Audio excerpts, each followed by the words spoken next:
दोस्तान आबाद, आज सुबह से तकरीबन हमारी माएँ बहनें बेटियाँ और बुजुर्ग नौजवान हर शोबा से तल्लुक़ रखने वाले अहबाब यहाँ पे मेन रोड बैठे हैं। लेकिन सुबह 9 से लेके अब तक मेरा ख्याल है कि 5 के करीब वक्त हो चुका है। ना कोई हुकूमत बाला की तरफ से कोई पैगाम यहाँ पे आया, ना कोई वो नुमाइंदे आए जो हमारे वोट लेके इक़्तिदार में आए हैं। एक मेरे भाई ने मुझे बिल दिया है, 32,000 रुपया बिल है जी। जो दोस्त हर रोज़ जिसकी आमदनी 1,000 रुपये है, 1,000 जिसकी आमदनी है, वो अपने घर का निज़ाम चलाने के साथ साथ वो अपना 32,000 रुपया जब बिल जमा करवाएगा तो बताइए वो खुदकशी नहीं करेगा तो क्या करेगा। फैसलाबाद में इसी तरह चंद दिन पहले एक वाक़या पेश आया। वहाँ पे एक बंदे ने अपनी 2 बेटियों को उनका गला काटा, उसके बाद खुद फांसी अपने गले में उसने रस्सा डाला और दुनिया से चला गया। उसने साथ रुका लिखा हुआ था, उसने उसके ऊपर लिखा था कि मैं जिस मकान में रहता हूँ मुझे तकरीबन 20 साल हो गए इस मकान में, तो 2 माह हो गए इस मकान का मैंने रेंट देना है। जो मालिक है वो मुझे इतना तंग कर रहा है, उसकी वजह से मैं अपनी बच्चियों को सेवा कर रहा हूँ और ख़ुद भी दुनिया से जा रहा हूँ। आज जो हुकूमत बाला की सीट संभाले हुए हैं, बैठे हुए हैं, इनको PTI को मुस्लिम लीग नून को PTI, ये PDM सारी PTI के ख़िलाफ़, PTI PDM के ख़िलाफ़, ये सारे एक दूसरे के मफाद के लिए अपने अपने काम में मसरूफ़ हैं।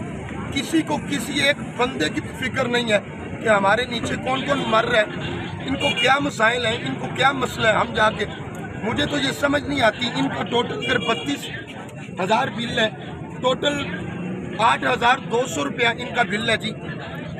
जो इनकी कीमत है बिजली की, बकाया तमाम इन्होंने टैक्स लगाए हुए हैं। तो हम इनसे ये पूछना चाहते हैं, अगर आपने इतना टैक्स लगाना है तो आप हमें ये बता दें कि इतनी आमदन जो जिसकी 1,000 रुपया मजदूरी है वो इतना बिल कहाँ से जमा करवाएगा। फिर इसका यही साफ साफ मतलब है, आप चाहते हैं कि कोई गरीब इस दुनिया में रहना ही नहीं चाहिए जब तक आपकी हुक्मरानी है। आप नारा दावा तो सैयदना हुजूर फारूक आज़म आपका लगाते हैं, निज़ाम मुस्तफ़ा का नारा लगाते हैं, खुद को बहुत बड़ा आशिक़ रसूल साबित करना चाहते हैं, लेकिन आपको शायद इस बात का पता नहीं।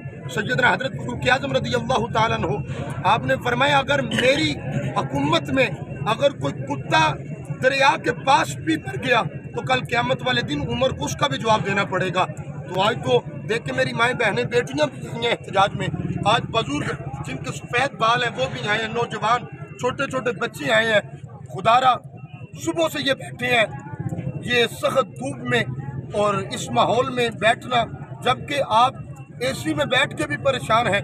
ये आवाम का आपको बिल्कुल फिर भी ख्याल नहीं आ रहा।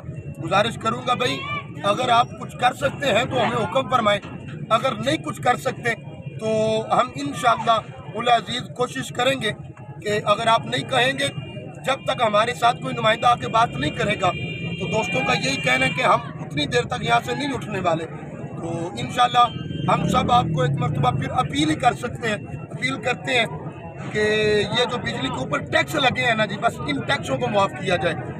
ये अगर 8,000 बिल होता है तो माशाल्लाह 25,000 साथ आपने टैक्स लगा दिया है। जो 25,000 टैक्स देगा वो 25,000 टैक्स देने से पहले 5 रुपये की गोली लेके अपनी जान अल्लाह के सुपुर्द कर देगा। तो खुदारा इस गरीब आवाम को कुछ सोचिए, और अगर रियासत मदीना का नारा लगाते हैं तो फिर रसूलुल्लाह के गुलामों को इस तरह आप जलील ना करें। दर बदर अगर वैसे भी भाई भी गए हैं, मेरे घर का भी बिल आया, दीगर दोस्तों को भी, ये जितने आए हैं ये बिल के सताए हुए, महंगाई से सताए हुए लोग आए हैं। जब हम गए उन्होंने पहले बोला जी आप वापटा दफ्तर जाएं, उधर गए उन्होंने बोला जी डिंगा फाटक पे जाएं, उधर गए उन्होंने बोल दिया जी यहाँ आपका कोई मसला बिल नहीं ख़त्म हो सकता, हम आपको तारीख आगे डाल के दे सकते हैं। हम किस तरह कर देंगे, आप थोड़ा थोड़ा करके 2 दफ़ा करके दे दें। मैं बताना चाहता हूँ अगर 2 दफ़ा भी दें तो देना तो अब आम नहीं है, कौन सा आपने आके दे देना। जब तक कि ये टैक्स माफ़ नहीं होंगे उतनी देर तक गरीब आवाम अपनी रोटी से तंग घर में बैठी है। जनाब आला गुजारिश है कि आप ज़रा कोई नज़रसानी फरमाएं। आपने अपने दफातर के एसियों पे बड़ी नज़रसानी फरमाई है, आपने अपने जब ये PDM की जमातों ने भी खरीदने में बड़ी नज़रसानी फरमाई थी, MPM ने खरीदे थे, और बाकी लोगों ने भी जब ये इक़्तिदार का मामला आता है तो तब आप बड़ी नज़रसानी फरमाते हैं, दरवाजे पे भी जाते हैं, हर गरीब बंदे को भी मिलते हैं, लेकिन जब आपको कुर्सी मिल जाती है फिर आपकी आंखें जो वो माथे पे आ जाती हैं। तो मैं अर्ज करूँगा आप ज़रा नज़रसानी फरमाएं टैक्सों के ऊपर और इस गरीब आवाम की आवाज़ सुने। और ये जो नुमाइंदे, अब तो गुजरावाला का खुरम दस्तगीर वफाकी वजीर बना हुआ है और इसको पता ही नहीं चल रहा मेरे अपने गुजरावाला में क्या हो रहा है। वो पैर जाके वजीर जनाब वहाँ पे जाके बड़ी बातें करता है और बड़े बड़े वहाँ पे जाके प्रेस कॉन्फ्रेंस कर रहा है और बड़े मामला कर रहे हैं, उसको अपने गुजरावाला की खबर नहीं है। सुबह की माएँ बहनें बेटियाँ बैठी हैं जिन्होंने आप लोगों को दिए थे, उन्होंने वोट दिए थे, शायद के आप लोग इनके भले के लिए काम करेंगे इंशाल्लाह। आप अगर आज हमारी बात नहीं सुनेंगे, हम आपको ऐलान कहते हैं कि आप आए फिर हमारे दरवाजे पे, हम आपको बताएंगे कि हमने आपको वोट देना है या किसको वोट देना है। हम आपसे पहले वोट का भी हिसाब इंशाल्लाह मांगेंगे। मैं भाई नारा लगाता हूँ, जुल्म का निजाम हम नहीं मांगे। आए तो इस बात के लिए सब बोलने भाई, जुल्म का निजाम हम नहीं मांगे, का निजाम हम नहीं मांगे, का निजाम हम नहीं मांगे। बिजली के बिलों पे टैक्स माफ किए जाए, ये बिजली के टैक्स माफ किए जाए, बिजली के टैक्स माफ किए जाए, बिजली के टैक्स माफ किए जाए, बिजली के टैक्स माफ किए जाए। जुल्म के निजाम को हम नहीं मांगे।